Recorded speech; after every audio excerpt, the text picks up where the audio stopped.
You searched how to buy shares of Almonty Industries Inc, and this short guide will walk through the basic steps.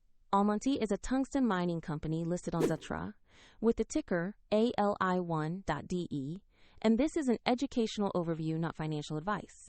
To trade, you will need a broker. We use eToro as a neutral example to demonstrate the process. After registering, you must verify your account with a government ID and add funds before purchasing. Use the platform search box and type the ticker ALI1.DE to find the listing.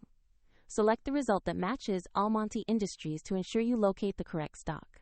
On the asset page, review the company's summary and the price chart to confirm basic business details related to tungsten mining. Verify the listing shows ALI1.DE on Xetra so you have the right asset.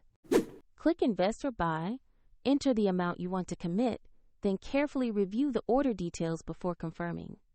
If the market is closed, your order may be queued or rejected based on platform rules, and if you lack funds, eToro will prompt you to add them before completing the purchase.